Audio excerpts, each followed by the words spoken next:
Friends, good morning. எல்லோரும் எப்படி இருக்கீங்க? வீடியோஸ் போட்டு ரொம்ப நாள் ஆயிடுச்சு. சரி, நான் மார்ச் 8 இன்னைக்கு நான் வந்து இன்னைக்கு ஹாப்பி உமன்ஸ் டே எல்லா பெண்களுக்கும் எல்லா கஷ்டப்படுற பெண்களுக்கும் நான் சொல்கிறேன். எல்லா சாதனை புரிஞ்ச பெண்களுக்கு மட்டும்தான் நான் சொல்கிறேன். மற்ற எல்லாம் சில பெண்கள்லாம் இருக்காங்க, கேவலமான பெண்கள்லாம் இருக்காங்க, அவங்களுக்குலாம் இந்த விஷஸ் கிடையாது. இதில் ஒரு ஒன்லைன் ஸ்டோரியாக நான் இதையே நம்ம செலிப்ரேட் பண்ணணும்னு சொல்கிறேன். 1908 நியூயார்க்கில் வந்து பெண்களோட வேலைக்காகவும் பெண்களோட வந்து சம உரிமைக்காகவும் நியூயார்க்கில் வந்து போராடினப்ப 1975 ஐநா சபையில் உலக பெண்கள் தினமாக மார்ச் 8 செலிப்ரேட் பண்ணப்பட்டுச்சு. அதாவது இன்டர்நேஷனல் உமன்ஸ் டே. ஓகேவா? இப்போ முன்னெல்லாம் பார்த்தீங்கன்னா பெண்களுக்கு வந்து ஆண்கள் தான் எதிரியாக இருப்பாங்க. முன்னாடி சொன்ன காலகட்டங்களில் சொல்கிறேன். அது என்னென்னா டவுரி சிஸ்டமாக இருக்கலாம், டொமஸ்டிக் வயலன்ஸ் பண்ணுவாங்க, பெண்களை வந்து அடக்குமுறை பண்ணுவாங்க. இதெல்லாம் ஜென்ஸ் பண்ணுற வேலைகள். முன்னாடி நான் சில ஜென்ஸ் பண்ணுற வேலைகள். சரியா? ஆனால் இப்போ பார்த்தீங்கன்னு வச்சுக்கோங்களேன், பெண்கள் தான் எதிரியாக இருக்காங்க. புரியுதுங்களா? பெண்களை வந்து பெண்களுக்கு தான் முடக்குறாங்க. ஃபார் எக்ஸாம்பிள் பார்த்தீங்கன்னா சில பெண்கள்லாம் இருக்காங்க, முன்னெல்லாம் நகையை திருடுவாங்க, குழந்தைங்க திருடுவாங்க, ஹாஸ்பிட்டலில் இருந்து குழந்தைங்களாம் திருடுவாங்க. இப்போலாம் பார்த்தீங்கன்னா புது ட்ரெண்ட் ஆரம்பிச்சிட்டாங்க, புருஷனுங்களாம் திருடுறாங்க. பெண்கள்லாம் அவங்க புருஷனை தண்ணி தொழிச்சு எங்கேயாவது விட்டுட்டு புருஷன்களை திருட ஆரம்பிச்சிடறாங்க. நல்லா வாழ்ற குடும்பத்தை பார்த்து புருஷன்களை திருட ஆரம்பிச்சிடறாங்க. என்ன பண்ணுறது? இப்படி ஒரு தீய பெண்கள், அதில் பெண் இனத்துக்கே அவமானம். இந்த மாதிரி பெண்கள்லாம் இருக்காங்க. அவங்களுக்குலாம் இந்த விஷஸ் கிடையாது. ஓகேவா?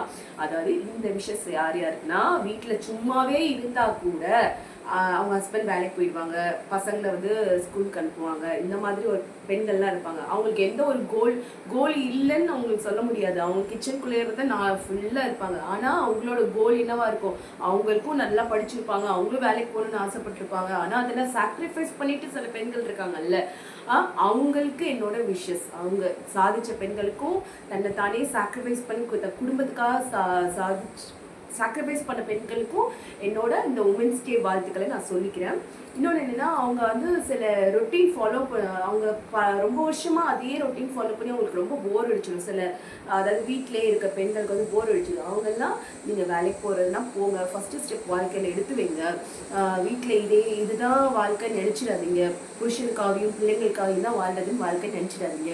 உங்களை நல்லா வெல் ட்ரெஸ் பண்ணிக்கோங்க, நல்ல செல்ஃப் க்ரூமிங் பண்ணிக்கோங்க, நீங்கள் உங்களை க்ரூம் பண்ணிக்கோங்க. யார் என்ன சொல்லுவாங்கலாம் ஃபீல் பண்ணாதீங்க. இப்போல்லாம் யார் என்ன எதுவுமே சொல்கிறது கிடையாது. நல்ல ட்ரெஸ் பண்ணிக்கோங்க, நல்ல பார்லர் போங்க, இஷ்டம் இருந்தால் பார்லர் போங்க, எதுனாலும் நல்ல விஷயங்களை பண்ணுங்கள்.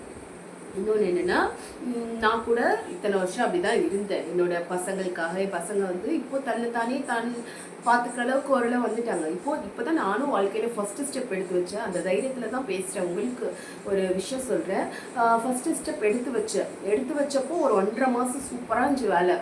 என்னோட பேஷன், என்னோட டீச்சிங் லைனில் தான் நானும் வேலைக்கு போனேன். ரொம்ப நல்லா இருந்துச்சு, ஸ்ட்ரெஸ் ஃப்ரீயாக இருந்துச்சு, ஏதோ புதுசாக ஏதோ சாதிக்கிற மாதிரி இருந்துச்சு, நல்லா இருந்துச்சு. ஆனால் என்ன பண்ணுறது, ஃபஸ்ட்டு ஸ்டெப் எடுத்துக்கும்போது நம்மளுக்கு நிறைய தடங்கல்கள் வரும். அதே மாதிரி எனக்கும் என் பசங்களுக்கும் கொஞ்சம் உடம்பு முடியாமல் போயிடுச்சு. 10 days ஹாஸ்பிட்டலைஸ்டாக இருந்தோம்.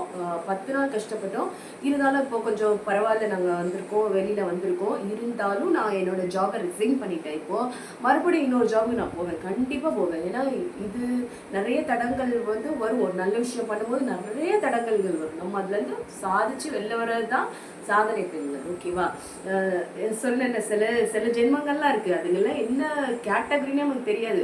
அதுங்கெல்லாம் விட்டுருங்க, அதுங்கெல்லாம் அவமானத்தின் சின்னம். சரியா? குடும்பத்துக்காகவும் தன்னைத்தானே தன்னோட ஆசைகள்லாம் மறைச்சு வச்சு வாழ்கிற பெண்களுக்கும் சாதிச்ச பெண்களுக்கும் என்னோட மகளிர் தின வாழ்த்துக்கள். தேங்க்யூ.